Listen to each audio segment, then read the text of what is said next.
Halo adik-adik semuanya, perkenalkan nama saya Dwi Nikmatul Masruha, bisa dipanggil Kak Dwi. Di sini saya akan menjelaskan mengenai materi grafik fungsi kuadrat. Grafik fungsi kuadrat. Tujuan pembelajaran. Setelah mengikuti pembelajaran ini, peserta didik dapat menggambarkan grafik fungsi kuadrat, menentukan karakteristik grafik fungsi kuadrat berdasarkan nilai A, B, dan C, menentukan kedudukan grafik fungsi kuadrat terhadap sumbu X dan sumbu Y. Nah, sebelum lanjut ke grafik fungsi kuadrat, Kak Dwi mau mengingatkan kembali mengenai bentuk umum fungsi kuadrat. Bentuk umum fungsi kuadrat yaitu fx sama dengan ax kuadrat plus bx ditambah c, atau juga fx-nya diganti dengan y. Jadi y sama dengan ax kuadrat plus bx plus c, di mana a tidak sama dengan 0 dan a, b, c merupakan bilangan elemen bilangan real. Grafik fungsi kuadrat disebut juga grafik fungsi parabola. Mengapa? Karena pada grafik fungsi kuadrat lintasannya itu menyerupai parabola. Seperti pada gambar di sini.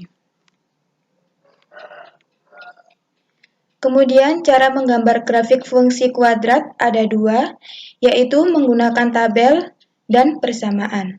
Pada pertemuan kali ini, Kak Dwi mengajarkan cara menggambar grafik fungsi kuadrat menggunakan tabel.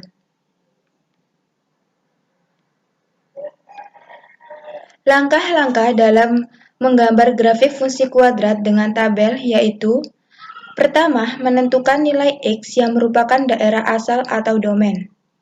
Yang kedua, membuat tabel untuk mencari nilai fx atau y. Yang ketiga, membuat plot setiap titik koordinat kartesius. Yang keempat, menghubungkan titik-titik tersebut dengan garis. Nah, biar lebih mudah dipahami, kita langsung saja ke contoh ya. Contoh soal. Gambarlah grafik fungsi kuadrat y sama dengan x kuadrat min 2x min 3 dengan domain min 2, min 1, 0, 1, 2, dan 3. Nah, di sini kan sudah diketahui domainnya. Kalau misalnya ada soal yang menyuruh kalian untuk menggambar grafik fungsi kuadrat tetapi tidak menuliskan domainnya, maka kalian sendiri yang menentukan titik domainnya. Penyelesaiannya, pertama kalian membuat tabel terlebih dahulu, di mana tabelnya berisi X, Y, X, Y. X-nya ini domainnya, min 2, min 1, 0, 1, 2, dan 3. Setelah itu, kalian mencari nilai Y. Nilai Y dicari dengan cara memasukkan nilai min 2 ini ke dalam persamaan, atau nama lainnya substitusikan. Misalnya untuk X sama dengan min 2. Persamaannya kan Y sama dengan X kuadrat min 2X min 3. Nah, X-nya ini diganti dengan min 2. Jadi, min 2 kuadrat dikurangi 2 dikurangi min 2 dikurang 3. Hasilnya min 5. Setelah menemukan nilai Y-nya, kalian tuliskan di sini. Nah, setelah kalian menuliskan, lanjutkan dengan mencari nilai Y di mana X-nya sama dengan min 1. Sehingga hasilnya Y sama dengan 0. Kemudian X sama dengan 0. Untuk X sama dengan 0 diperoleh Y sama dengan min 3.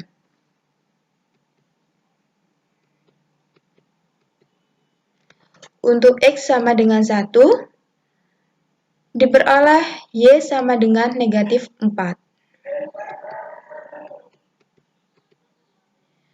Untuk X sama dengan 2, diperoleh Y sama dengan negatif 3.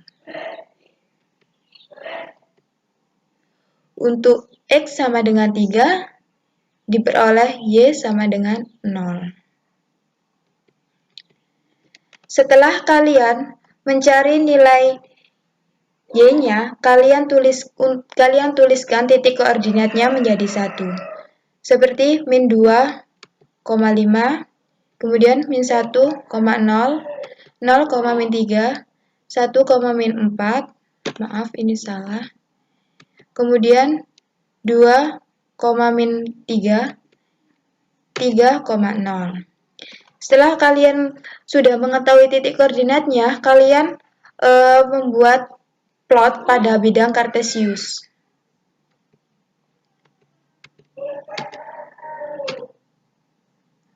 Nah, ini kan min 2,5, berarti X-nya ada di min 2.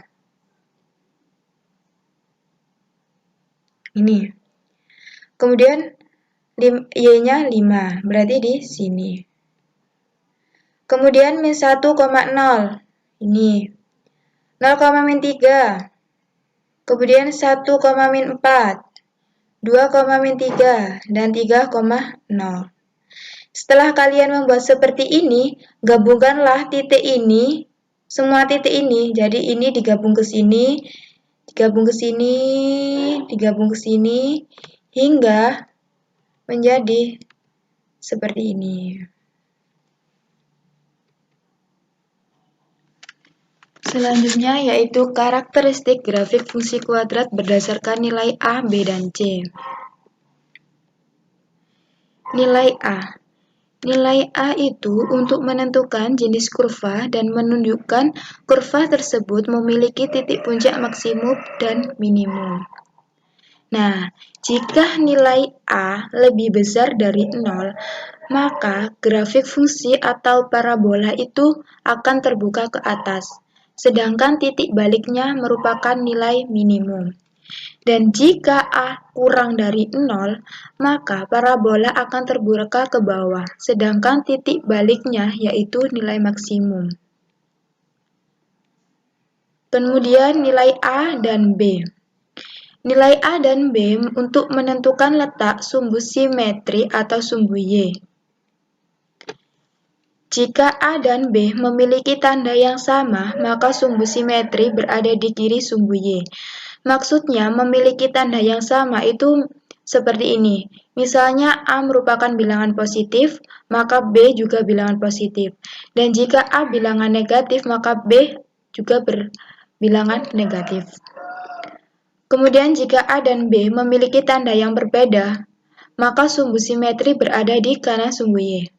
Misalnya A bilangan positif, maka B-nya merupakan bilangan negatif. Dan jika A bilangan negatif, maka B-nya bilangan positif. Dan jika B sama dengan 0, maka sumbu simetri tepat berada di sumbu Y. Untuk nilai C itu digunakan menunjukkan letak perpotongan antara grafik dengan sumbu Y. Jika C lebih besar dari 0, maka grafik memotong sumbu Y di positif. Dan jika C sama dengan 0, maka grafik memotong sumbu Y di titik 0,0. Dan jika C kurang dari 0, maka grafik memotong sumbu Y di negatif. Nah, untuk lebih jelasnya, kita akan mempraktekkan ke aplikasi GeoGebra ya adik-adik. Oke, biar kalian lebih paham, kita akan menggunakan GeoGebra. Nah, tadi kan A-nya lebih besar dari 0, maka kurvanya akan membuka ke atas. Ini kita mulai dari A sama dengan 1. Nah, ini kan lebih dari 0, kurvanya membuka ke atas.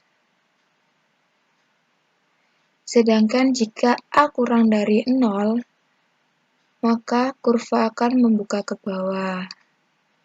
Nah,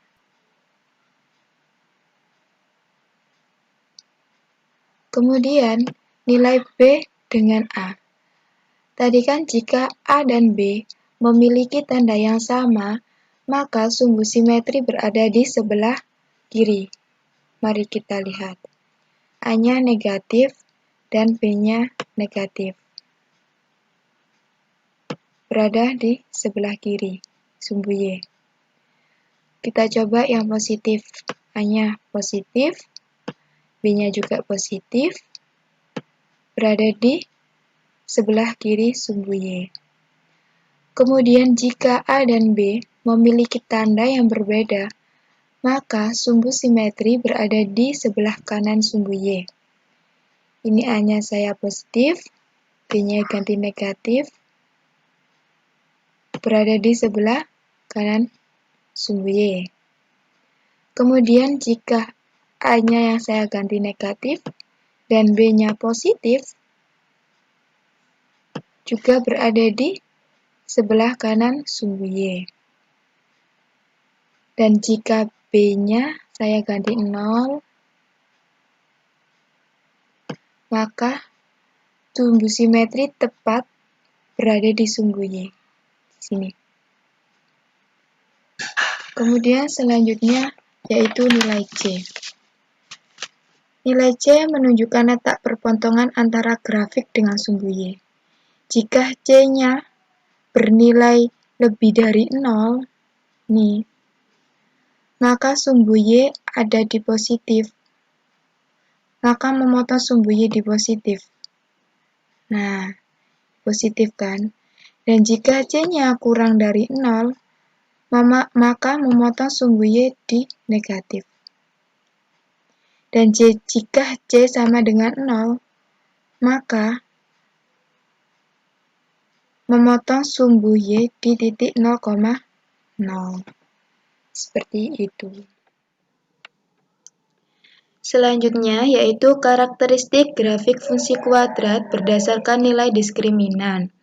Pada pertemuan sebelumnya kan sudah dijelaskan mengenai diskriminan dari persamaan kuadrat, di mana D-nya itu sama dengan B kuadrat min 4AC. Nah, pada grafik fungsi kuadrat ini, karakteristiknya ada 3 mengenai nilai diskriminannya. Untuk D lebih dari 0 itu memiliki 2 akar real berbeda, di mana grafiknya itu memotong sumbu X di 2 titik. Maksudnya memotong sumbu X di 2 titik ini.